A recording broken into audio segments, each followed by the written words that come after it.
Chers frères et sœurs, amis visiteurs, c'est un privilège pour moi d'être avec vous ce midi en vue de méditer sur la parole de Dieu.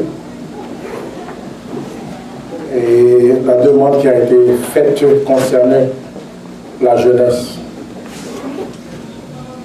Et c'est pour cette raison que nous allons centrer notre méditation sur notre jeunesse. Et quand on parle de jeunesse, on parle de tous ceux qui ont un cœur jeune et qui ont fait une expérience personnelle avec le Seigneur. Il y a un texte qui se trouve dans Proverbes chapitre 22 et le verset 15 qui m'intéresse beaucoup.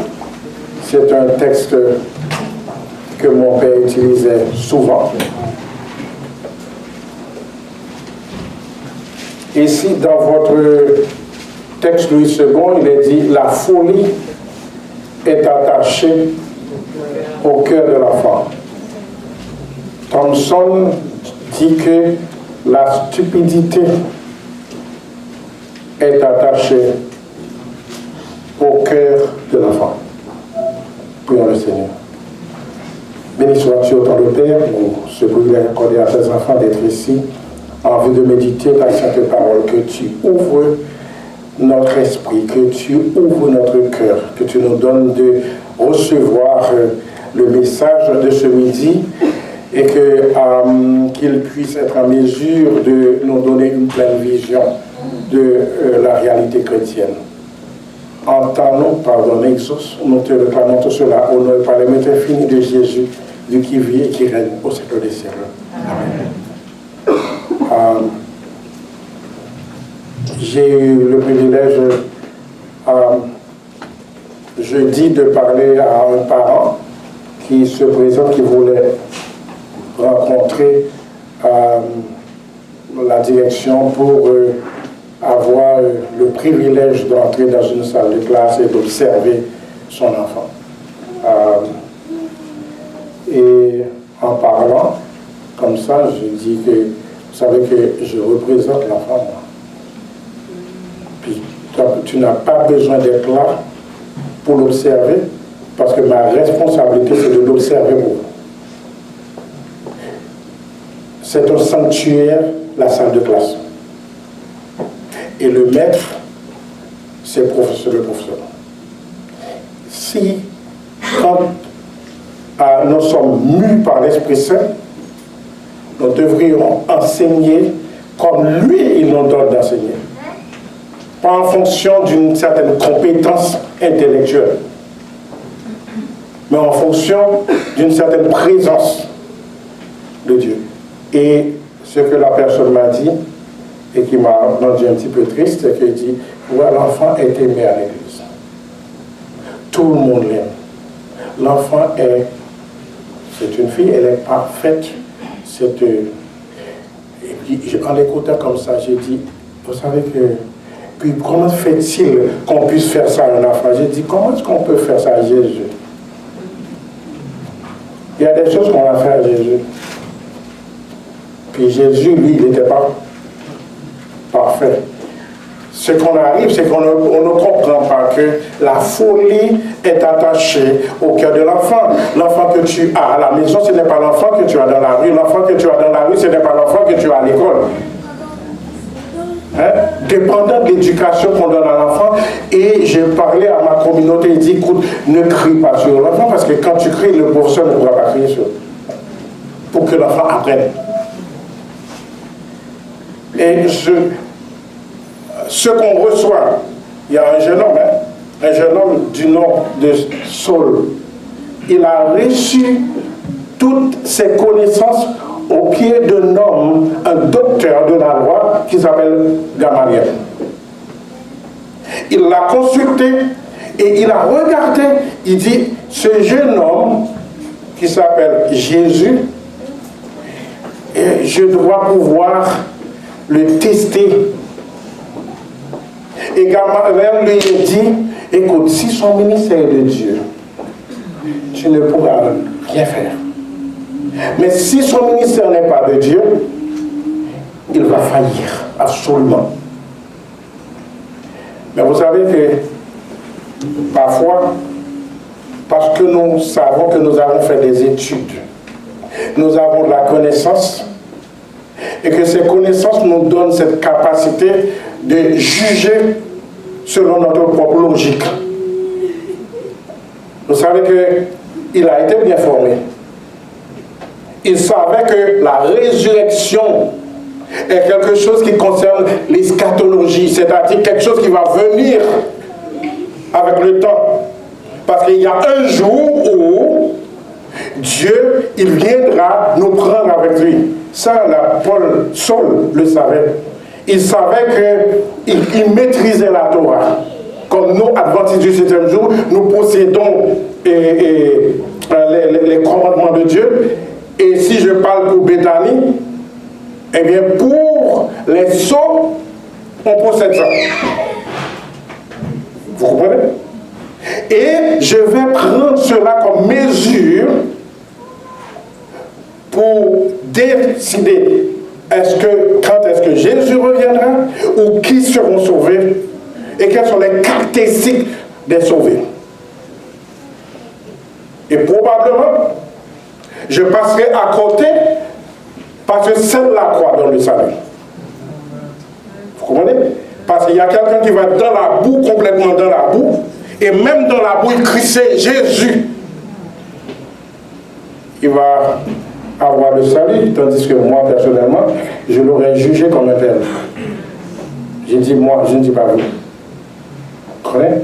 Et Paul, qu'est-ce qu'il fait? Il commence à persécuter l'Église. Tout ce qui était pour le ressusciter, il était contre ces gens-là. Est-ce que Paul était un homme sincère? Absolument oui. Est-ce qu'il était un homme intelligent? Oui. Mais ce n'est pas une intelligence divine. Est-ce qu'il était sage? Oui. Mais ce n'était pas la sagesse divine. C'était l'intellect, le savant qui parlait. Et vous savez qu'il y a un temps pour chaque chose. La jeunesse, c'est le moment où vous allez faire des expériences que vous allez regretter dans votre vie. La jeunesse, c'est le moment où on pense qu'on peut tout faire. C'est là où on a l'énergie. Et Jean, un homme intelligent, il n'a pas peur de dire « Je vous ai écrit, jeunes gens, parce que vous êtes forts ». Et s'il n'avait pas ajouté que la parole de Dieu demeure en vous, cette force serait une force physique, mentale, morale, mais non spirituelle. La force morale, c'est la droiture. Je sais ce que je dois faire et je le fais. Mais sans Dieu, c'est une capacité personnelle. Il y a des hommes du gouvernement qui sont des hommes droits, mais qui ne sont pas des hommes spirituels. C'est deux dimensions. Et c'est pour cette raison qu'il a persécuté l'Église jusqu'à participer, quoi, au meurtre, à la lapidation d'Étienne. Et c'était une grande victoire de savoir que ces gens-là, ce sont des perdus et qu'il doit éliminer Étienne. Et pourtant, cela se trouve dans l'agenda de Dieu parce que, comme nous avons dit dans la leçon, eh bien, en l'an 34, eh bien, maintenant, le message va passer aux gentils. Il a fallu que cela arrive. Mais à mon jugement personnel, et ce n'était pas dans le plan de Dieu, mais c'est dans le processus du salut, ou de la propagation de l'évangile. Maintenant qu'il est frappé sur le chemin de Damas, eh bien l'Éternel, qu'est-ce qu'il a dit? Qui es-tu et que dois-je faire? Et c'est ce qui arrive très souvent dans la communauté, ou notre communauté chrétienne adventiste du 7e jour, bien, les jeunes ne sont pas toujours bienvenus. Parce que quand ils regardent en arrière, les échecs, les erreurs commises, eh bien, ils ne seront pas acceptés pour être des leaders à l'intérieur de l'Église. Parce que l'Église vit dans le passé. L'Église ne vit pas dans le présent avec la perspective de l'avenir. Et c'est pourquoi quand tu rejettes toute la jeunesse, eh bien, la force de l'Église, on perd beaucoup de force parce que Dieu, qu'est-ce qu'il fait? Il ouvre les cieux, il ouvre ses mains pour recevoir ceux qui ont besoin d'être intégrés dans la communauté. Si Hope existe, c'est parce qu'on veut faire une ouverture qui, à mon avis, n'est pas appropriée parce que les églises existent et ils font partie d'une communauté. Ils doivent être intégrés à l'intérieur de leur communauté pour la prédication de l'évangile.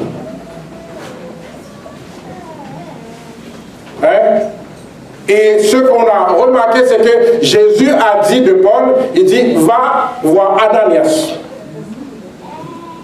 Et il te dira ce que tu veux, que tu dois faire. Et Ananias, vous savez qu'elle est remplie de préjugés comme vous et moi.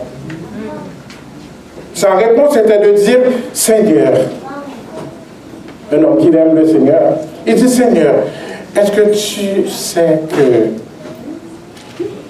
Paul est un assassin?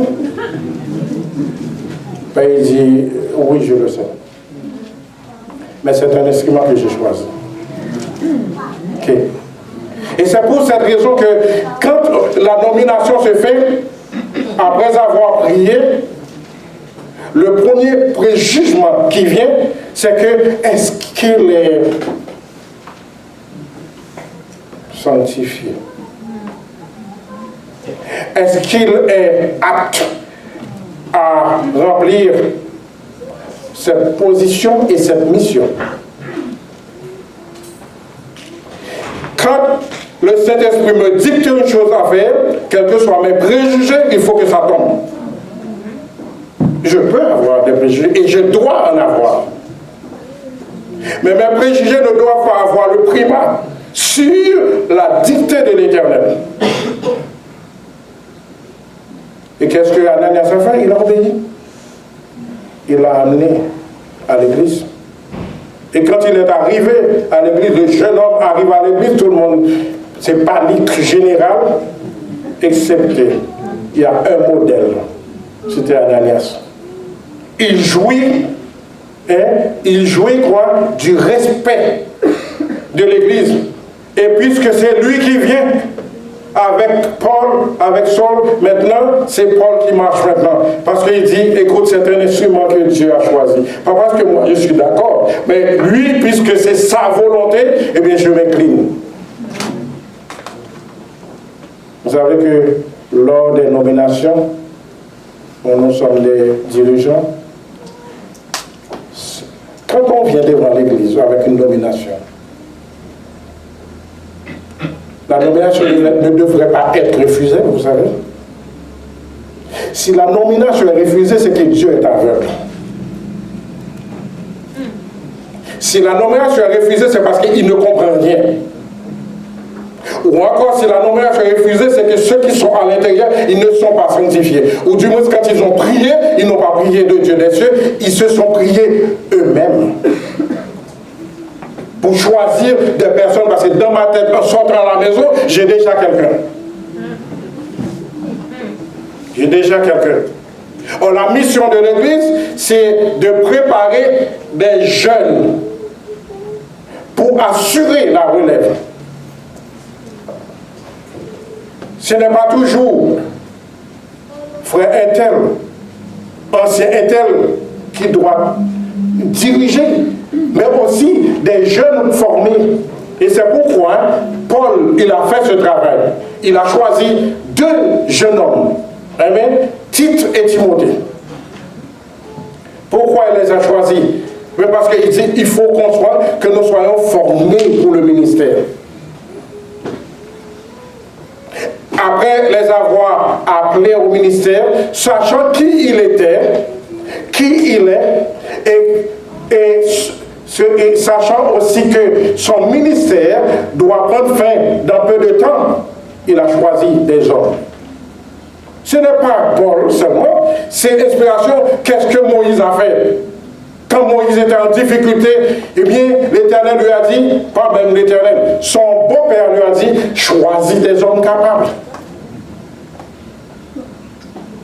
Parce que tu ne pourras pas faire le travail de par toi-même. Tout seul, tu ne pourras pas le faire. Il a choisi des hommes capables ici. Maintenant, il écrit à Timothée, au chapitre 4, eh bien, le verset 12, pour lui dire que, alors j'ai vérifié dans la Bible grecque, il n'a pas dit que personne ne méprise ta jeunesse. Il dit que ta jeunesse ne soit pas méprisée. Oui. Que ta jeunesse ne soit pas brisée. Que ta jeunesse ne soit pas dynamitée. Mais que ta jeunesse soit dynamisée par l'Esprit Saint. Que ta jeunesse soit orientée, dirigée par la parole. Et Timothée et l'apôtre Paul dit ici que personne ne méprise ta jeunesse, mais sois un modèle pour les fidèles. Vous savez que c'est une grâce pour être un modèle. Mais si ta jeunesse est brisée, il te sera difficile d'être tenu sur le rocher des siècles pour pouvoir diriger, orienter, édifier la communauté d'Église. Numéro 1, la tolérance. Paul a toléré parce qu'il a été toléré. Celui qui n'a jamais été toléré ne sera pas tolérant. Celui qui n'a pas passé par des moments difficiles, qui n'a pas connu, qui n'a pas commis des erreurs dans sa vie, ne peut pas jamais comprendre que quelqu'un puisse commettre une erreur.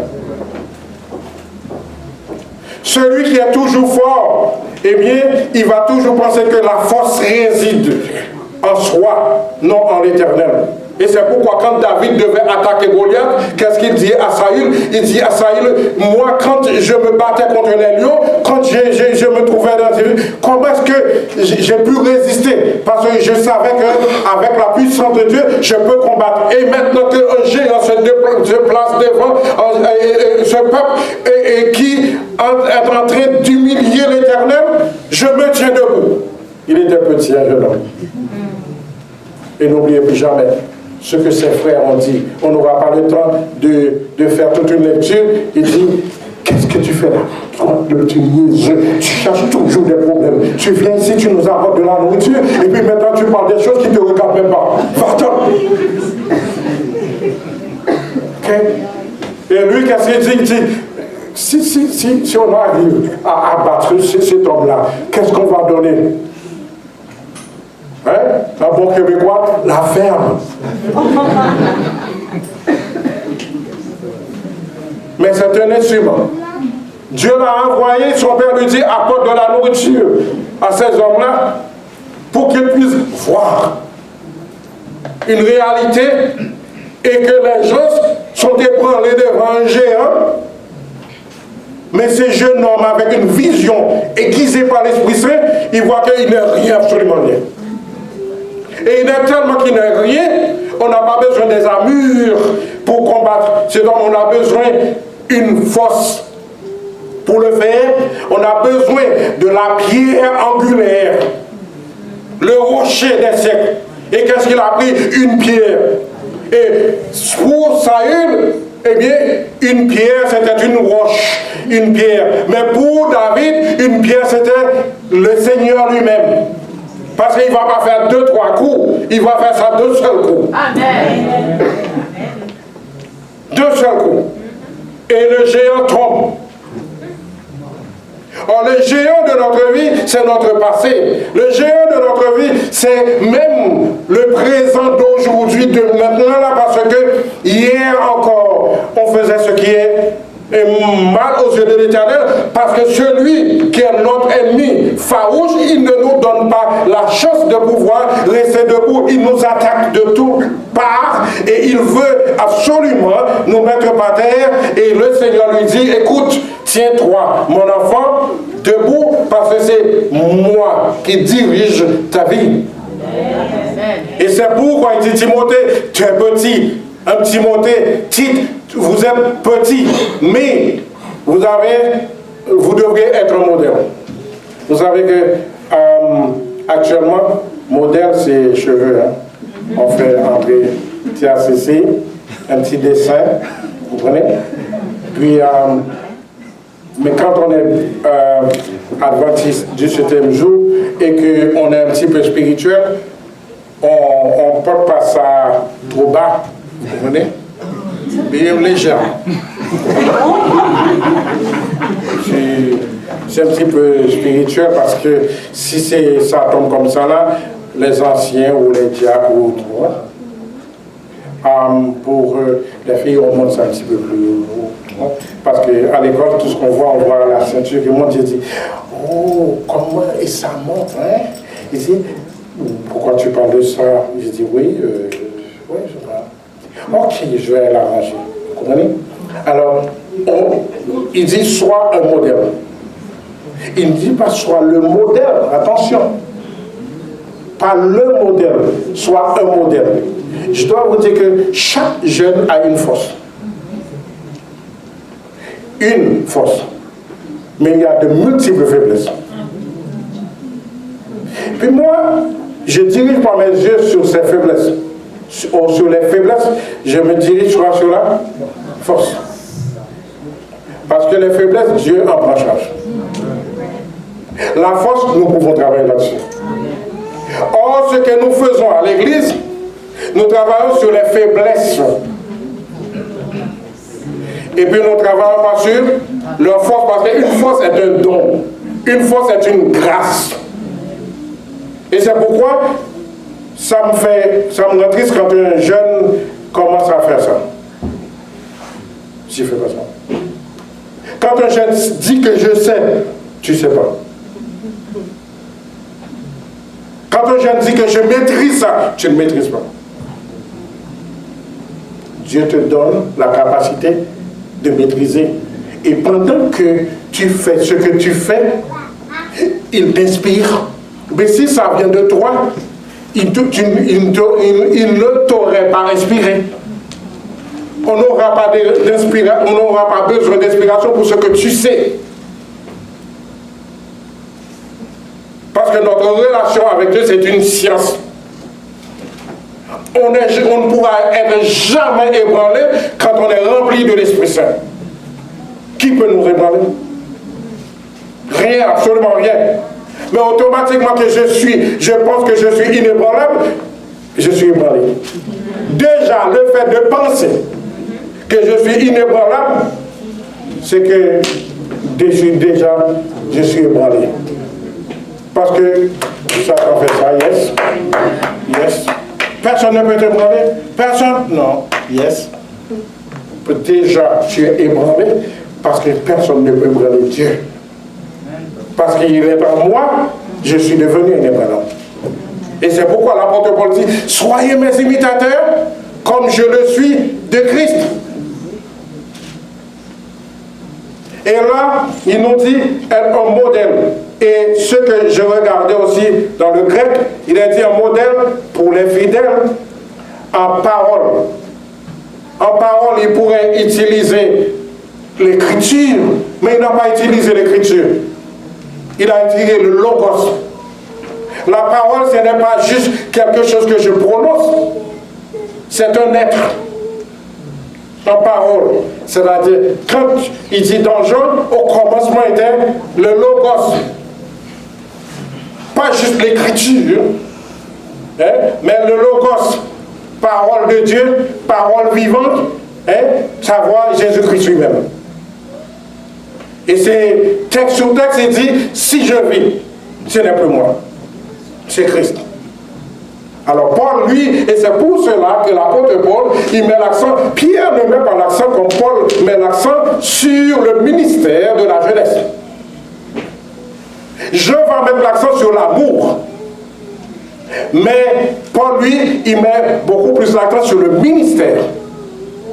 Le logos, c'est-à-dire qu'on doit être nourri par la parole.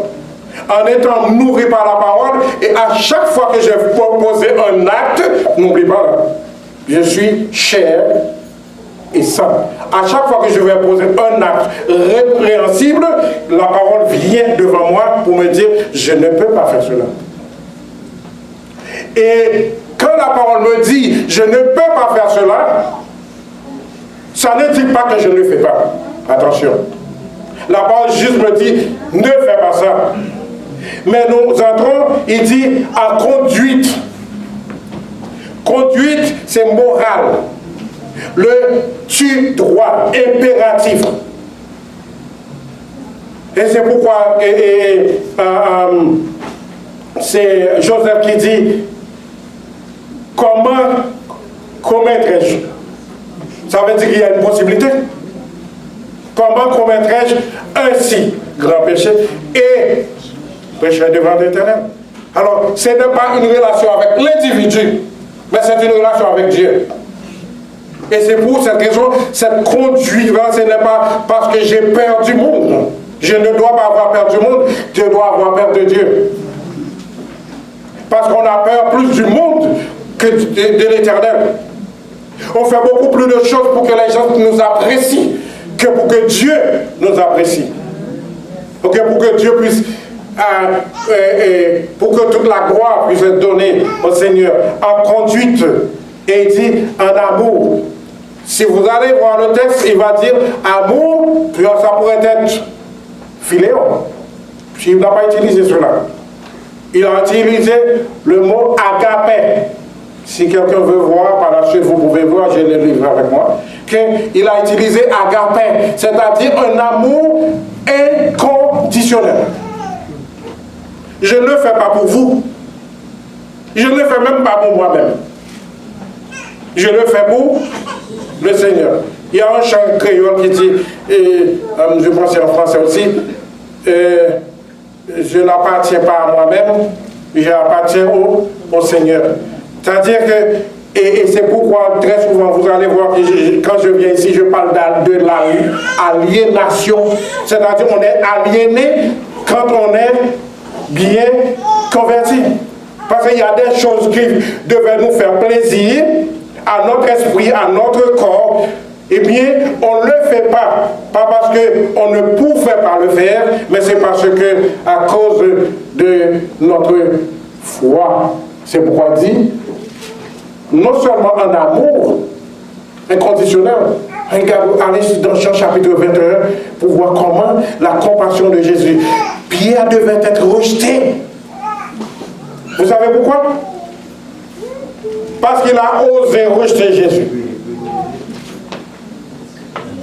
Un adventiste du 7e jour, vous savez que le pasteur sait qu'il y a un jeune ici qui est à l'extérieur, ici, là on lui a dit, est-ce que l'adventiste dit, ah moi je suis un adventiste.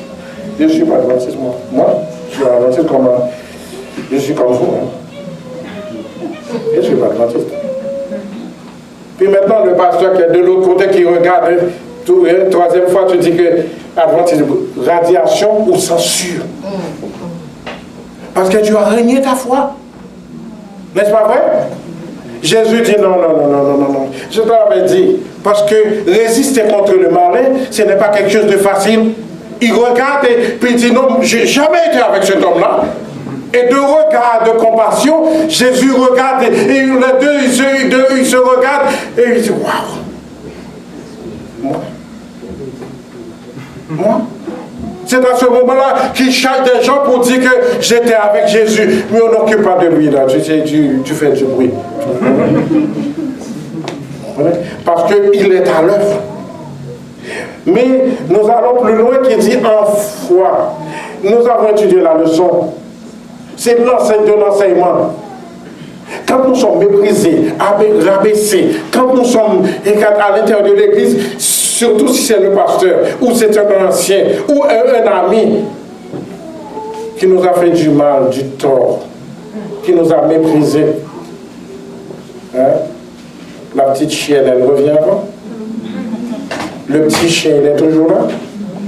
Eh bien, la femme cananéenne n'a pas peur de dire Seigneur, eh bien, les chiens ou les chiennes vivent des miettes qui tombent de la table de leur maître. Tu es mon maître. Tu es mon Seigneur. Il dit, waouh, regarde une femme avec une si grande foi. La foi est une ferme assurance des choses qu'on espère et une démonstration de celles qu'on ne voit pas. C'est quoi ce qu'on espère? Vivre un jour avec le Seigneur et vivre comme le Seigneur. Ça, c'est la foi. Mais c'est une ferme assurance.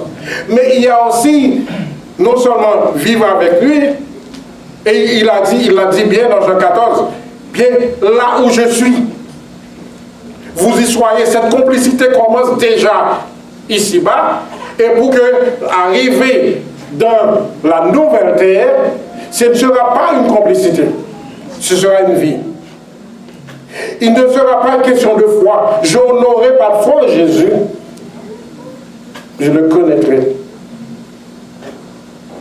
Et je vivrai avec lui pour toujours. Je n'aurai pas à avoir foi que mon Père existe s'il est là. Parce que je suis à côté de lui, je lui parle. Je vis avec lui. Vivons, je dis, un chant qui dit, je vis d'espérance, d'amour et de foi. Vivre d'espérance, c'est quand on passe par des moments difficiles. Il y a des moments difficiles où on tremble, il ne reste plus rien. Mais c'est seulement notre foi qui nous permettra de nous accrocher à lui et de remporter une victoire. Ce n'est non plus la parole. La parole, c'est ce que j'ai connu. Ce n'est plus la conduite, mais ce n'est même pas l'amour, mais c'est la foi. Une foi qui me permet de m'accrocher, parce qu'à un certain moment donné, dans votre relation avec Dieu, il n'existe pas. Parce qu'il ne fait rien, il ne dit rien. Il n'entend rien, il ne comprend rien. Et vous souffrez. C'est pas ça? Hein? Alors quand Job arrive à un certain moment donné, sa femme lui dit, mon dit Dieu, Évie, écoute, mais c'est normal que tu vois que la personne souffre. Où est Dieu? Où es-tu? Il dit, je suis là. Et n'oublie pas, d'une voix inaudible. Il faut seulement connecter pour l'entendre. Et si tu n'es pas connecté, tu ne peux pas l'entendre. Job l'a entendu, mais sa femme ne l'a pas entendu. Il dit, cette parole est c'est pourquoi tu dis ça? Je continue à souffrir en foi. Et en quatrième position, en pureté. C'est la chose la plus difficile. Un cœur partagé. Vous savez qu'à l'intérieur de l'Église, il y a beaucoup de jalousie. Vous voyez? Mais c'est un état normal de l'être humain. Même dans la maison, vous avez 3 ou 4 enfants, il peut avoir, il m'aime plus que l'autre. Hein? Et ça entre dans notre relation avec Dieu. Et quand je dis jalousie entre frères et sœurs, je parle de frères et sœurs. C'est-à-dire, spirituellement, nous sommes frères. Et spirituellement, nous sommes sœurs. Et c'est là que la jalousie commence. Parce que Joseph était dans la maison. Et il est le fils du père. Et nous, ils sont tous les fils de Jacob. Juste un rêve. Juste un rêve. Hein? Juste parce qu'on te donne beaucoup plus d'importance. Parce que Dieu t'a donné 3 dons. Tu sais chanter. Tu fais de la musique. Et tu enseignes. C'est quoi cette affaire-là? Pourquoi pas moi? Non. Dieu te donne un autre don que les gens ne voient pas, qui est meilleur que ce don-là. Il te donne un seul don qui est meilleur que ces 3 dons-là. Tu sais aimer. Vous savez que l'amour dépasse la prédication? Tu sais que l'amour dépasse les conduites, tout ce que vous voulez là. Parce que ça passe à travers quelqu'un qui sait souffrir. Parce que pour aimer, hein, il faut apprendre à souffrir. Et c'est pour cette raison que on met, quand l'apôtre Paul parle, il dit 3 choses de mère. L'amour, l'espérance. Or, si c'est 3 choses de mère, mais il dit le plus grand, c'est la charité. Même quand je brûlerai mon corps. Et là, il dit l'amour et la pureté. Or, la pureté vient avec, c'est l'amour et la foi. Accepter l'autre tel qu'il est. Et agir d'une façon telle que les jeunes qui sont à l'intérieur de l'Église, je les prends comme étant fils et filles. Et ça paraît un bon Québécois, niaiseux de dire, moi je dis à mes élèves que c'est moi qui suis le père. Puis on me regarde, puis on rit. Tu comprends? Et quand je dis que je suis le père, là, je prends les droits. Et je ne le dis pas en riant, je le dis avec sincérité, je dis, tu te déplaces. Je l'ai déjà fait avec un jeune de Bethel, il me regarde comme ça, il est fort, hein, il est fort, il vient comme ça, il dit, c'est ton père qui te parle. Ok? As-tu compris? Il me regarde comme ça, il dit, le pauvre. Oui, il pense qu'il est mon père. Vous comprenez? Et après la graduation, il vient me saluer après son père pour dire, écoute, tu es le premier. Vous comprenez? Mais écoute, c'est une grâce de pouvoir, à l'intérieur de l'Église, les dirigeants, je le dis, en présence de ceux qui sont là, les anciens ont cette responsabilité d'être ouverts d'esprit à la jeunesse et de leur donner toute leur place quand ils arrivent à l'église, qu'on ne prête pas du droit. Je te connais. Tu connais quoi? Ananias connaît Paul. Il connaissait Paul. Il a vu ce qu'il a commis. Oui, mais le Seigneur dit, moi, je l'ai choisi. Alors, à l'intérieur de l'église, pour qu'on n'ait pas ce désir de juger, à savoir qu'il ne peut pas. Dieu nous appelle pour nous donner un privilège de nous sanctifier. Il ne nous appelle pas parce que nous sommes sanctifiés. Il nous appelle pour nous sanctifier. Il ne nous appelle pas parce que nous sommes sauvés. Il nous appelle pour nous sauver. Il ne nous appelle pas parce que nous avons comment dire, une sagesse extraordinaire. Il nous appelle pour nous rendre sages. À salut. Et c'est pour cette raison que l'apôtre Paul, il prend du temps pour dire, jusqu'à ce que je vienne, applique-toi à la lecture, c'est-à-dire la parole, à l'exhortation avec amour et à l'enseignement, afin que l'Église soit édifiée. Quand je dis édifiée, bâtie sur le roc. Et qu'on voit dans l'avenir des jeunes gens capables de pouvoir assurer la relève de demain. Sans vous, l'Église ne sera jamais une Église triomphante. Sans vous, l'Église ne sera jamais une Église solide. Parce que l'Église est une Église solide parce que ça commence avec les jeunes. Et très souvent, ils ne veulent pas prendre cette responsabilité. Et les dirigeants aussi, quand on l'appelle, ils disent, ah, attention, hein, le jeune, il se connaît. Il sait qui il est, mais il ne sait pas qui est Dieu. Parce que Dieu, il t'appelle pour te transformer. Et tu dis, ah, je ne peux pas prendre cette responsabilité. Vous savez ce que le jeune vous dit? Tu ne sais pas qui je suis. Je n'ai pas besoin de savoir qui tu es. Il sait qui tu es. Il veut changer ta vie. Et c'est pour cette raison, jeunes, il nous appelle, c'est la même chose quand on nous donne le mandat.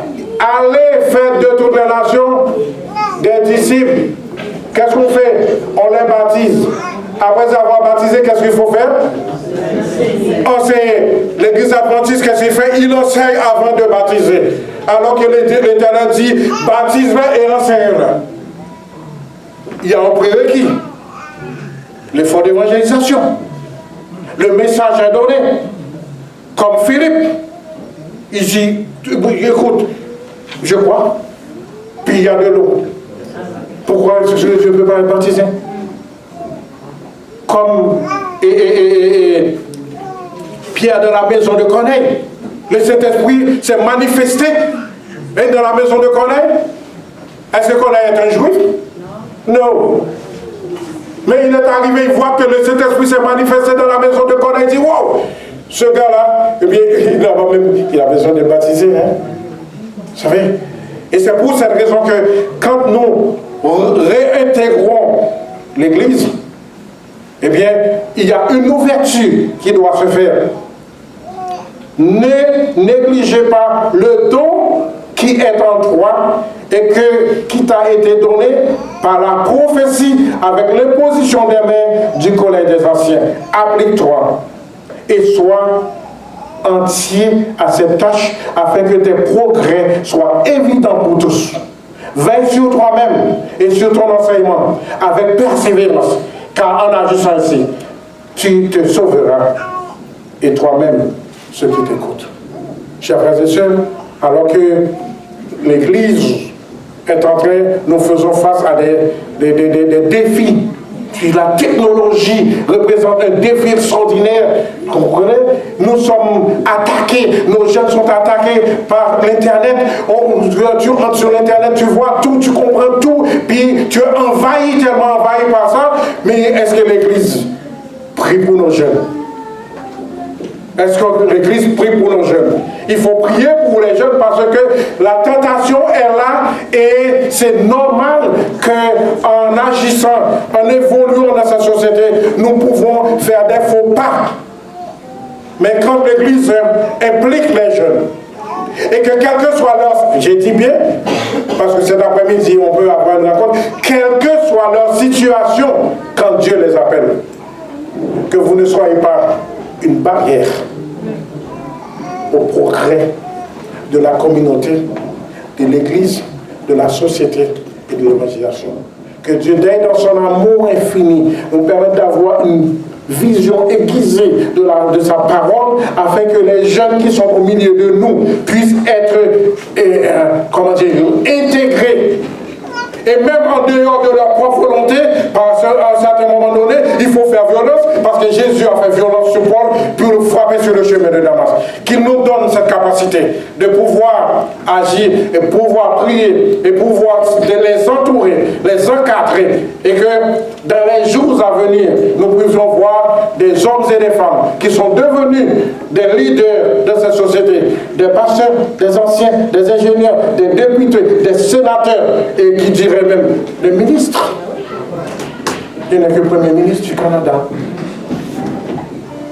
Et c'est cela, ma prière pour vous, que l'Église puisse être ouverte, parce que la jeunesse puisse avoir sa place.